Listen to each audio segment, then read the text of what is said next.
Boa noite, sejam todos bem-vindos. Antes da gente fazer as nossas reflexões de hoje, passar os recados. Sexta-feira a gente vai estar encerrando as atividades da casa, desse ano agora de 2023, e estaremos retornando no mês de janeiro, dia 17, que é uma quarta-feira. Tá? Está aberta desde o final do mês de novembro a inscrição para o que a gente chama de escola de médiuns, o curso preparatório. É só vocês irem lá na recepção e fazerem a inscrição. E acho que é só isso os recados.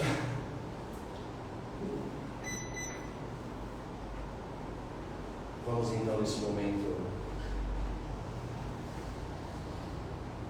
levar o pensamento a Deus, nosso Pai, a Jesus, nosso Mestre, deixando de lado a correria do nosso dia a dia, buscando nesse momento entrar em sintonia com os amigos da equipe espiritual que estão aqui conosco, os nossos mentores individuais, e que possamos, nesses instantes, nos dedicarmos a nós, as nossas reflexões, que busquemos nesse momento a paz dos nossos corações. E assim, unidos com esses amigos nesta casa, pedimos licença para dar início ao Evangelho desta noite, dizendo: Pai nosso que estais no céu, santificado seja o vosso nome. Venha a nós o vosso reino, seja feita a vossa vontade, assim na terra como nos céus. O pão nosso de cada dia dai-nos hoje, perdoa as nossas dívidas, na medida que aprendemos a perdoar os nossos devedores. Não nos deixes cair em tentação, e livra-nos de todo mal. Que assim seja, graças a Deus.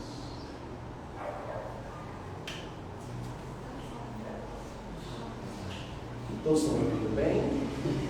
O pessoal aí atrás.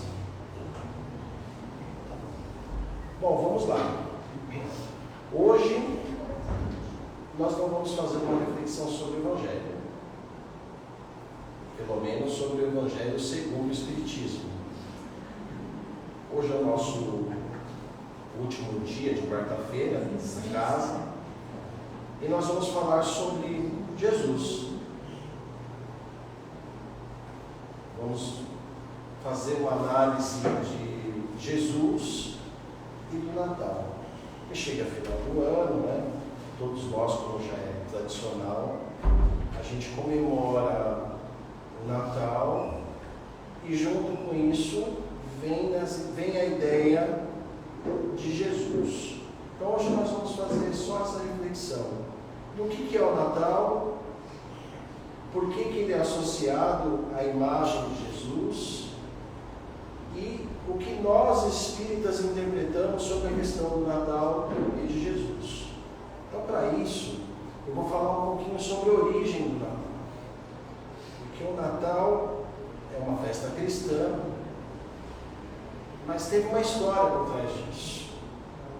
Tem uma origem que deu significado, que fez com que nós nos apropriássemos desse hábito. Não foi do dia para a noite. O Natal, ele surge como uma data cristã ainda em Roma, especificamente no ano 336 depois de Cristo. O que acontece? Naquela época, Roma era dominada por um imperador chamado Constantino II.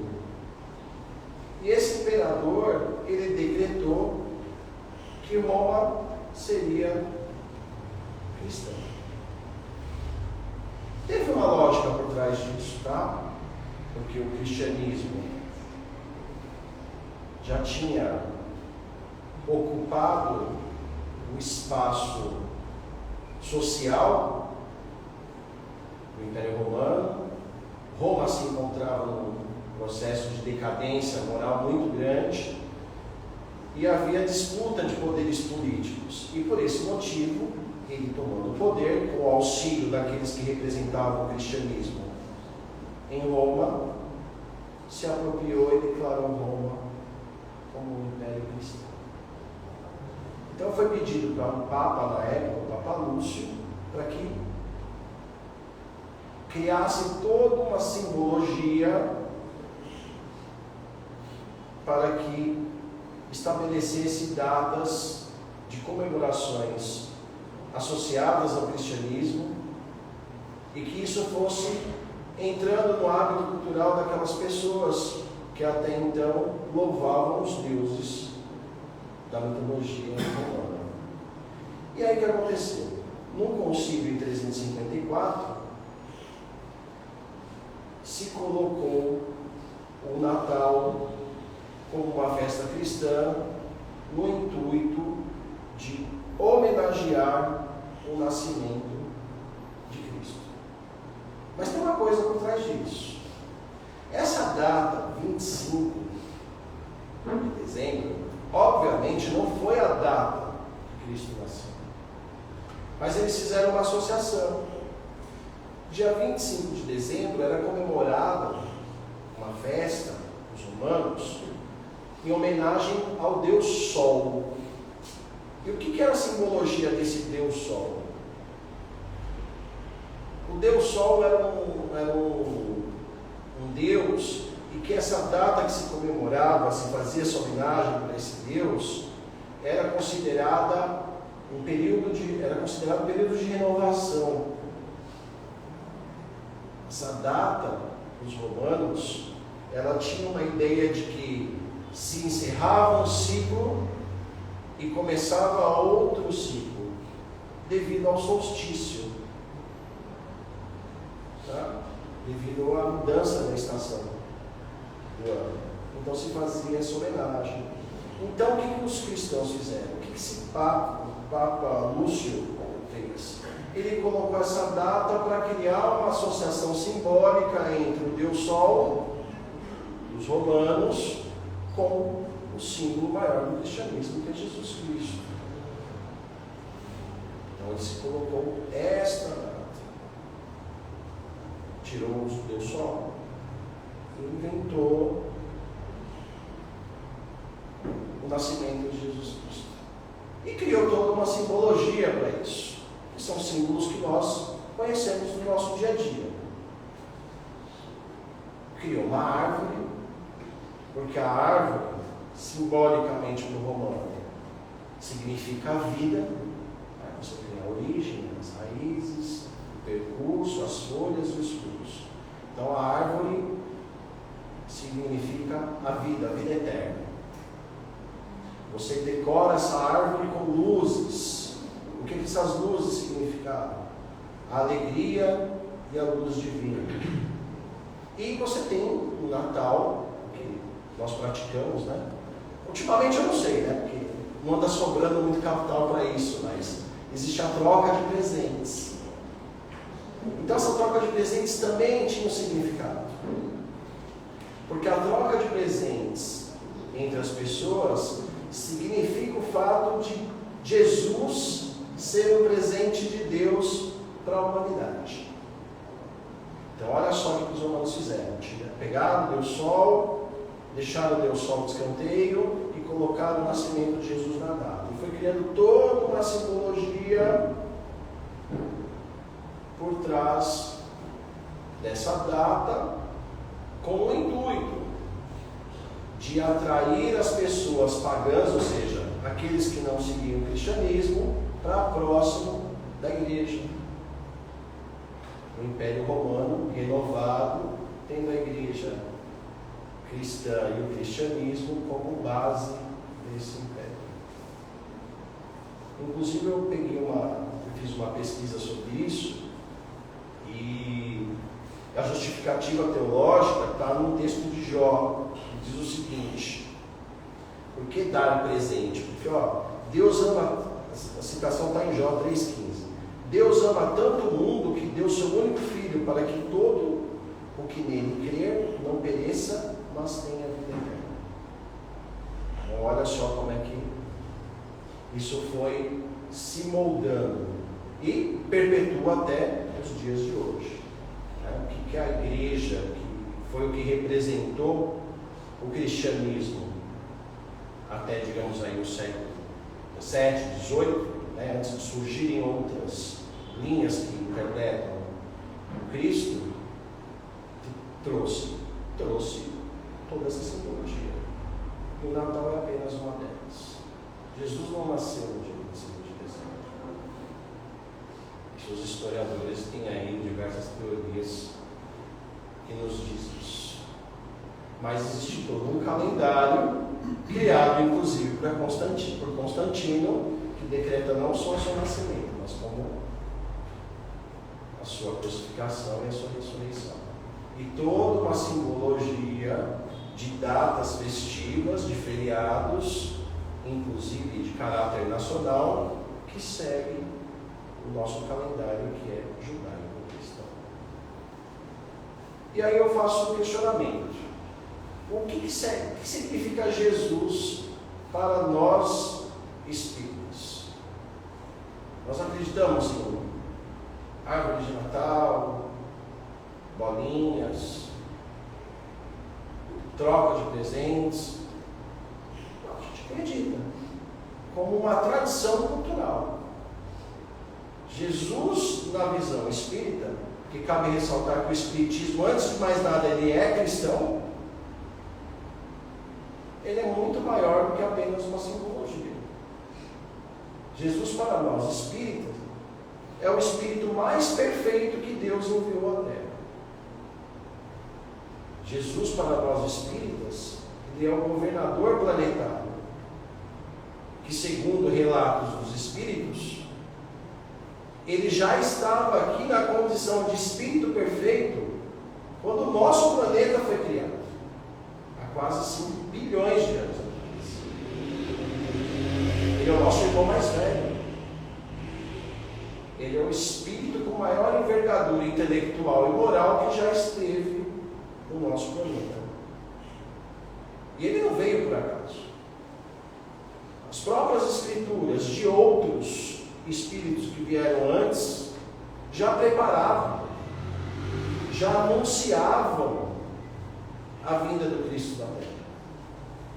Ele é o Messias que vários profetas antigos já previam que iria vir. Ele é o modelo a ser seguido pela nossa humanidade. Essa é a importância de Cristo para o Espiritismo.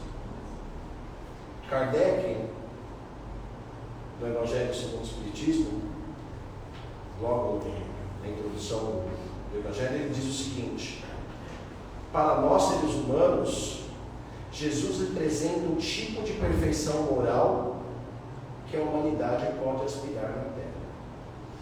Ou seja, ele é o modelo a ser seguido do ponto de vista de perfeição.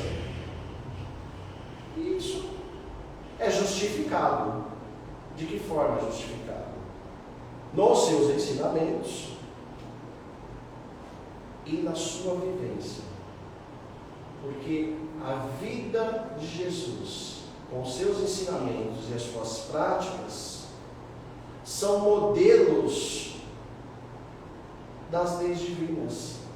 É a expressão mais pura que existe das leis divinas. E a gente não precisa ir muito longe. É só você analisar Jesus na sua vida prática. É o que eu sempre brinco aqui. Se alguém me pegasse e me crucificasse hoje, eu não ia ficar quieto. Eu não tenho essa arcabouço moral. Eu ia xingar, eu ia jogar pedra de volta, eu ia bater. Eu não tenho essa aceitação. Por quê? Porque eu ainda não cheguei a essa perfeição moral. Você imagina 2000 anos atrás, provavelmente fui eu que joguei pedra. Porque se um espírito está aqui há 5 bilhões de anos e ele ajudou a criar a Terra, você imagina o tempo que esse espírito tem, o processo que ele já passou de aprimoramento espiritual. Por isso que nós espíritas compreendemos Jesus como o espírito mais puro que esteve na Terra. E daí a ideia da igreja, por exemplo, associar Jesus a Deus. A igreja, vou falar católica, mas a evangélica, protestante, ela segue a mesma linha. Ela diz que o Espírito Divino animava Jesus. Alguns teólogos dessas igrejas afirmam que Jesus é o próprio Deus. Acho que todos já ouviram falar disso. Quem já veio de outras religiões, enfim. Alguns acreditam que Jesus era Deus. Não, Jesus não era Deus. Jesus é o Espírito mais puro que esteve na terra. É o maior enviado de Deus que veio com a responsabilidade de governar o nosso planeta. E reencarnou entre nós para que, por meio dos seus ensinamentos e da prática de vida, pudesse ser guia e exemplo para o nosso progresso espiritual. Essa é a definição que nós espíritas temos de Jesus. Jesus foi o único e foi o maior. Muitos espíritos vieram para a Terra antes de Jesus, como depois de Jesus. E muitos espíritos buscaram instruir a humanidade no intuito do cumprimento das leis divinas. Antes de Jesus, nós tivemos vários profetas da Bíblia, inclusive, que mostram, que dão ensinamentos morais. Eu falo ensinamentos, não práticas morais. Porque, infelizmente, muitos desses espíritos, não só antes, como até hoje, se transviaram da sua missão divina. Confundiram o ensinamento das leis divinas, a prática de fazer o bem e transmitir por meio do exemplo as leis divinas. Isso foi confundido com as leis terrenas. Muitos espíritos evoluídos vieram para a Terra e, em nome de Deus, vieram com o intuito de desviar os seres humanos das leis divinas. Nós também temos exemplos, como eu disse, não só no passado, como hoje. Muitos se utilizam de Deus e de Jesus, dos ensinamentos de Jesus, para desviar a humanidade e atender aos seus interesses. É importante a gente refletir também nesse sentido. Chico Xavier tem uma frase muito interessante que diz o seguinte: muitos homens na Terra já divulgam as palavras de Jesus. Muitos homens na Terra já proclamam os ensinamentos de Jesus, as parábolas de Jesus, as frases de Jesus que foram anotadas pelos apóstolos. Mas raros na Terra, passaram na Terra, que mostraram na vida prática as palavras do Cristo, que exemplificaram as palavras de Jesus. Isso foram raros. E nós temos que ter Jesus na doutrina espírita como referência da doutrina espírita. Porque as leis divinas, os ensinamentos morais, a conduta que nós temos que seguir para sermos homens de bem, para adquirirmos um progresso espiritual, é justamente no Evangelho e na vida de Jesus que nós temos um roteiro seguro.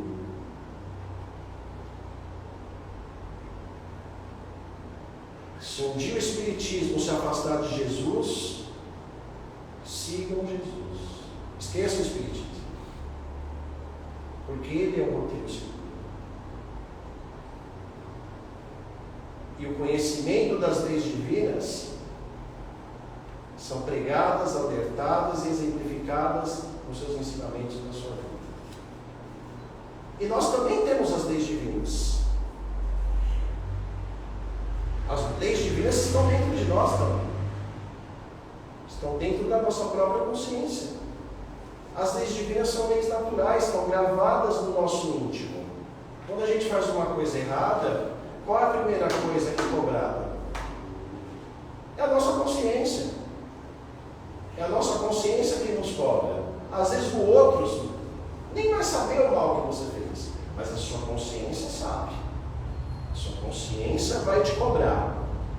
E a vida, como lógica,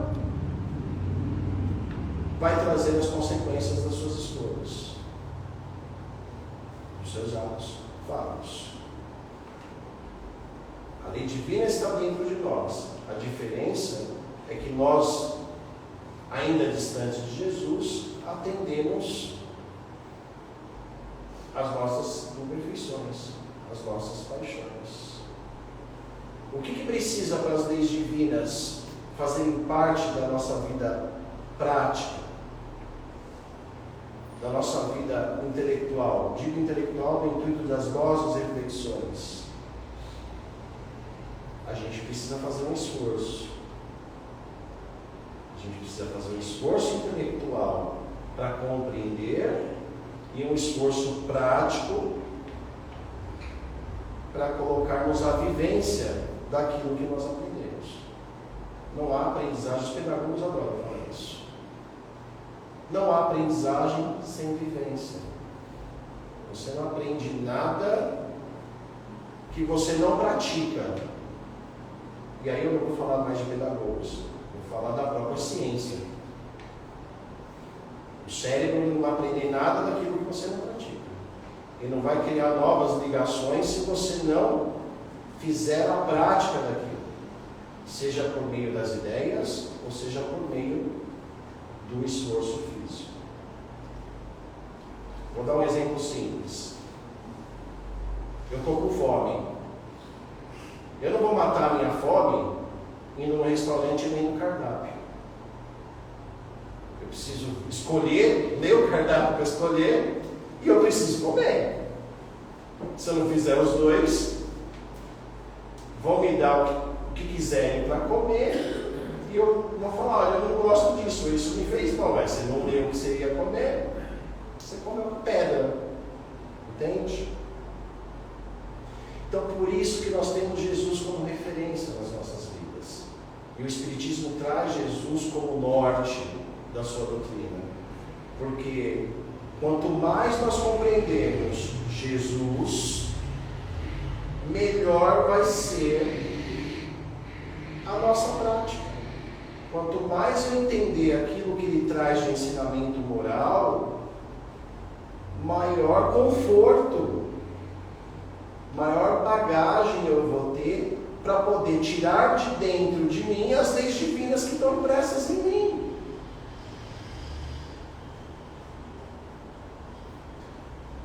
Os homens de bem, que nós espíritas gostamos, tem até um texto no Evangelho que fala sobre os homens de bem, são aqueles que compreendem e colocam em prática a doutrina do Cristo.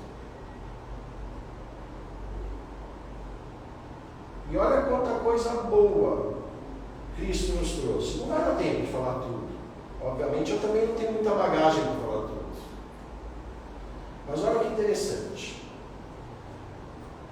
Vou dar alguns exemplos que nós associamos com os evangelhos que estão na doutrina espírita. Cristo veio trazer, ou melhor, eu posso usar até a palavra relembrar, sobre a nossa vida ser eterna. Ah, não, claro que a nossa vida é eterna. Tem gente que não sabe disso. Ou não se lembra disso. Ou não se quer lembrar disso. Mas olha que maravilhoso eu saber que isso daqui é uma passagem e que a minha vida vai continuar, independente de eu perder o meu corpo. A gente já tem culturalmente falar, ele perdeu a vida na vida, a gente não perde, a gente perde o corpo. A vida vai continuar, para a alegria de uns e talvez a tristeza de outros. Mas ela continua. Para mim é uma alegria. Porque você imagina todos nós nascêssemos, como o materialismo prega para a gente, né? Ah, você nasce por acaso, por um acidente cósmico, enfim. né, para o encontro do espermatozoide com o óvulo que fecunda, enfim, você nasceu, você é uma coisa. Aí você passa a vida toda sofrendo, passando necessidade, cercado de injustiça, e aí você vai morrer e vai virar pó. Qual que é a lógica disso? E o outro que nasceu no mesmo dia que você, no mesmo hospital que você, tem de tudo, é feliz, tem a vida financeira que você não tem, e ele vai morrer e vai virar pó também. Qual que é a lógica, então? Qual que é a lógica da vida não ser eterna? Se a vida não for eterna, o que nós estamos fazendo aqui? E olha que maravilhoso que Jesus nos diz: a vida é eterna. E aí ele fala assim: olha, ninguém pode chegar no céu, inclusive, se não nascer de novo.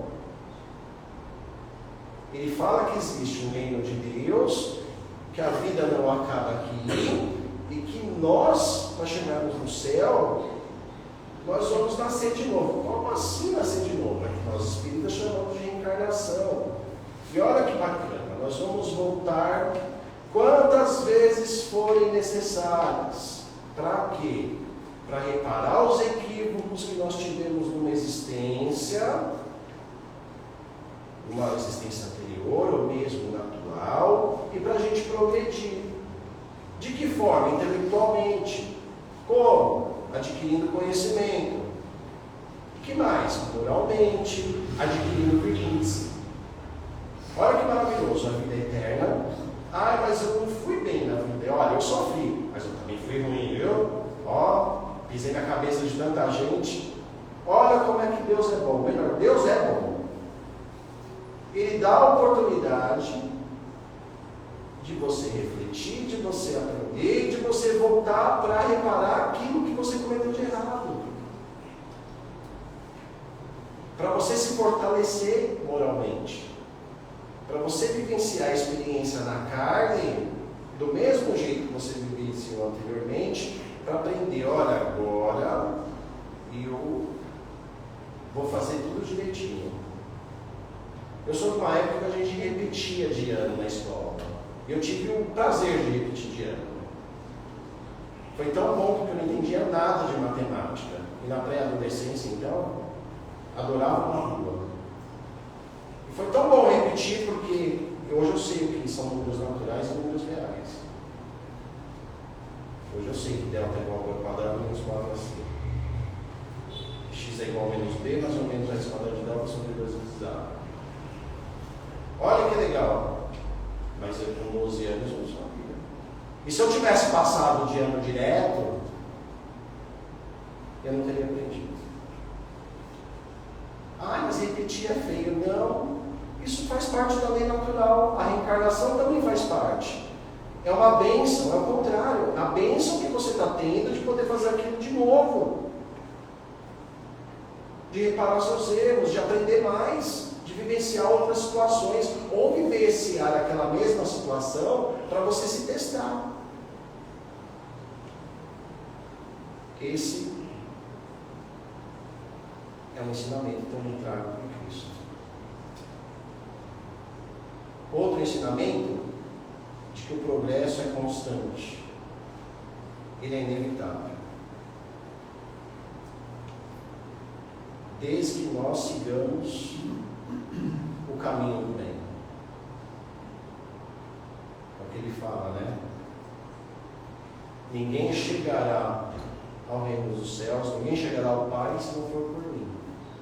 Porque no pouco tempo de existência na Terra, com a bagagem espiritual que ele tinha, ele trouxe todos os caminhos de acordo com o nosso grau de compreensão da época e até hoje, porque até hoje nós mal compreendemos Jesus, de como a gente faz para progredir espiritualmente. Ele sempre deu o caminho, e o caminho são os ensinamentos e a vivência do seu Evangelho, daquilo que ele escreveu e daquilo que ele praticou. E onde entra o Natal nisso? Que dia que a gente comemora o Natal. Nós espíritas comemoramos o Natal. Nós comemoramos o Natal. Todo dia. O Natal do espírita tem que ser comemorado todo dia. Ah, o nascimento de Cristo não. Lembrar de Cristo todo dia. É difícil, né? Mas é uma prática. É o delta quadrado menos 4c. É persistir. B ao quadrado, né? B ao quadrado menos 4c. Está vendo? A gente fala. É a gente vivenciar as situações e lembrar o que Cristo faria no meu lugar. É a gente viver um momento de amargura e pensar, eu não estou sozinho. Cristo diz que tem Deus, e Deus olha por nós, e Ele não quer o mal de ninguém. Aquela lição da Dona Helena Barbosa, Deus não foi conforme o cobertor. É a gente lembrar que tudo aquilo que acontece com a gente tem 3 causas. Ou a gente tem que vivenciar aquilo, ou a gente pediu para aquilo acontecer, ou a gente fez aquilo para alguém. Cristo nos traz esse ensinamento.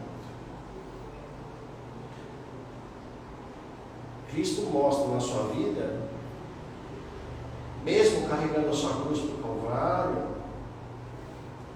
todos os exemplos necessários para nós refletirmos sobre a nossa alma.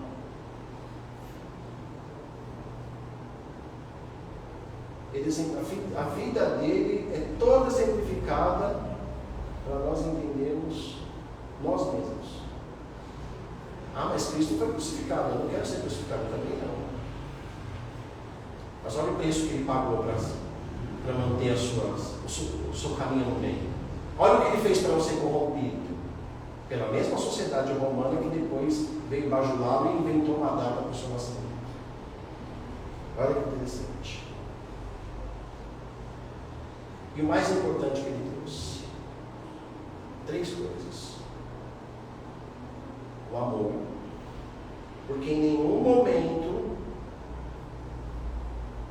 ele deixou de amar. Você não vê uma passagem da vida do Cristo que ele não tenha feito algo com amor.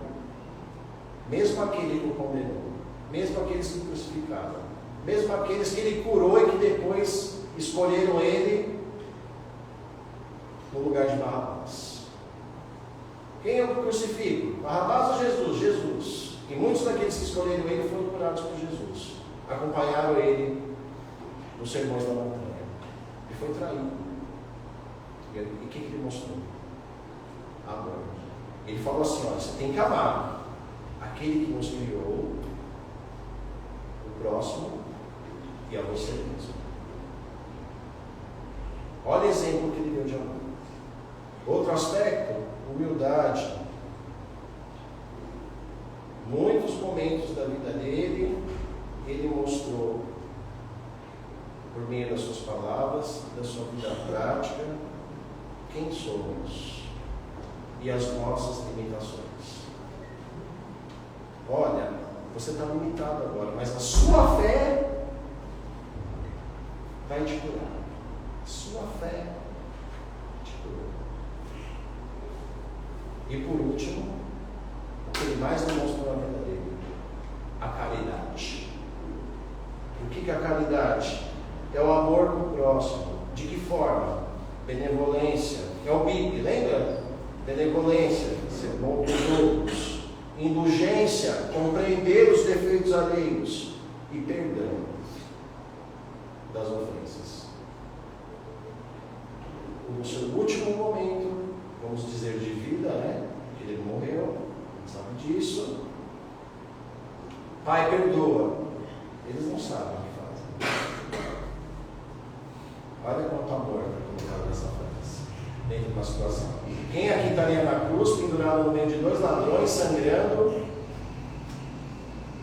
sendo julgado injustamente por não ter feito nada,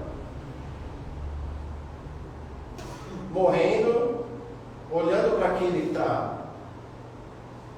que te pendurou lá, zombando da sua cara, jogando pedra, e vai falar: Pai, perdoa. Quem de nós consegue isso? E Jesus fez isso. Por isso que para nós espíritas, o Natal é apenas uma data que nós devemos, mais do que nunca, lembrar de Cristo, refletir sobre Cristo. Mas o nosso Natal são todos os dias. Todos os dias a gente tem que buscar compreender o que Ele nos ensinou e refletir sobre aquilo que Ele fez. E para finalizar, porque o tempo passou, eu vou contar duas histórias de Cristo. Ele foi indagado, certa vez, por um doutor da lei. E esse doutor da lei perguntou para ele: olha, você está falando tudo isso? Você está colocando em xeque os ensinamentos dos antigos profetas? Então me fale o que eu devo fazer então? Qual que é o maior mandamento que eu devo seguir? E aí eu vou ler todo, porque eu não decoro, falei que estou distante, né, de entender os ensinamentos de Cristo. Ele responde para ele: ó, amarás seu Senhor teu Deus de todo o coração, ou seja, aquele que nos criou, aquele que nos deu sentido, de toda a tua alma e de todo o seu entendimento. Então, amar a Deus sobre todas as coisas. Este é o primeiro mandamento, porque eu estou amando aquele que me criou, e eu amando Ele. Como é que eu amo a Deus? Cumprindo as suas leis, auxiliando naquilo que Ele criou para nós. Esse é o primeiro mandamento. E o segundo, que é semelhante a este, diz: amarás teu próximo como a ti mesmo. Porque o próximo também é uma criação de Deus, como nós somos. Ele também é uma criação de Deus. E aí ele coloca: destes dois mandamentos dependem toda a lei e os profetas. Não existe leis, não existe profetas, se nós não seguirmos esse caminho.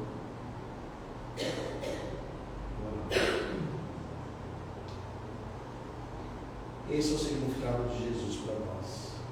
Esse é o nosso Natal. O Espiritismo é, antes de tudo, uma doutrina cristã. Ela vem por meio das revelações dos Espíritos trazer a relevância dos ensinamentos do Cristo, que foram se perdendo, que foram sendo deturpados pelos falsos cristos e falsos profetas no decorrer da história. Essa é a função. Não se esqueçam disso. Como o tempo está curto, quero desejar boas festas para todos vocês, que vocês possam estar aqui conosco ano que vem, buscando aprender mais sobre Cristo, buscando refletir mais sobre Cristo. A casa estará aberta para todos. Eu acho que a maioria de vocês já vem aqui, então que continuem, façam esse esforço, é muito importante. Estar na casa espírita é muito importante. Façam esse esforço. Quem puder se inscrever ano que vem também, para fazer escolinha, façam. A gente fala escolinha, mas eu costumo dizer que é uma terapia de grupo, tá? Costumo dizer que é uma terapia de grupo. A gente começa, um explica para o outro. Quem já fez aqui, né, quem já venceu sabe. É uma terapia de grupo. Não esqueçam Jesus. Essa casa é um dos lugares que fala sobre ele. Mas independente, se não puderem ou não estarem nesta casa, forem para outras, ou para outras religiões, não esqueçam Jesus. Ele é o caminho, ele é a verdade, ele é a vida, e ninguém chegará ao céu se não for por ele. Tá certo? Boas festas para todos vocês. Até ano que vem. Assim espero.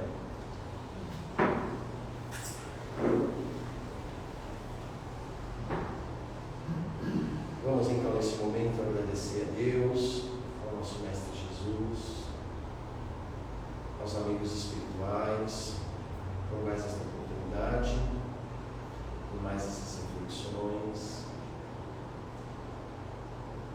Agradecer por mais um ano de vivência no nosso planeta, de aprendizados, de experiências. Agradecer a esta casa que nos ampara, nos acolhe, nos auxilia. Agradecer aos nossos amigos espirituais que aqui estão conosco, aos nossos mentores individuais, anjos da guarda, aqueles espíritos amigos que sempre nos buscam auxiliar com suas inspirações.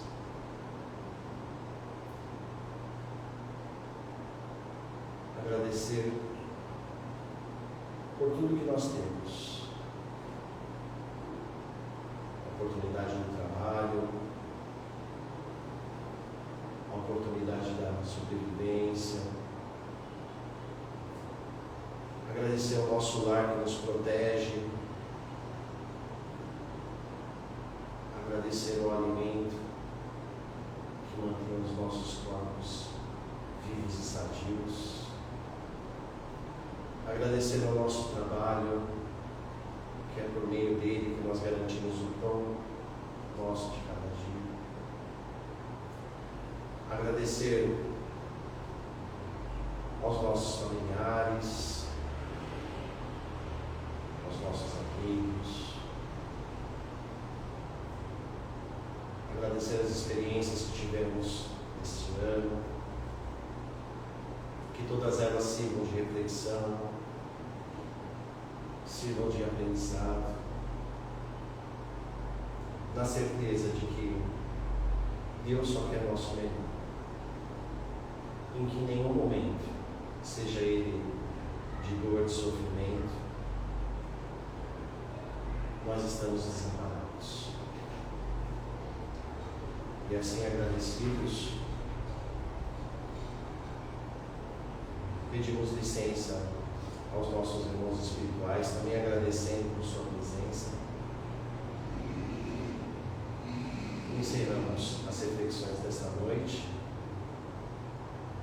com a prece que Jesus, no Sermão da Montanha, respondendo ao seguinte questionamento: como eu devo me dirigir a Deus, nos ensinou. Pai nosso que estais no céu, santificado seja o vosso nome. Venha a nós o vosso reino, seja feita a vossa vontade, assim na terra como nos céus. O pão nosso de cada dia dai-nos hoje.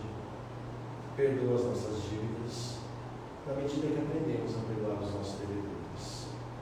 Não nos deixes cair em tentações, livra-nos de todo mal. Que assim seja, graças a Deus, graças a Jesus. E está contada a segunda história, tá? Eu não esqueci.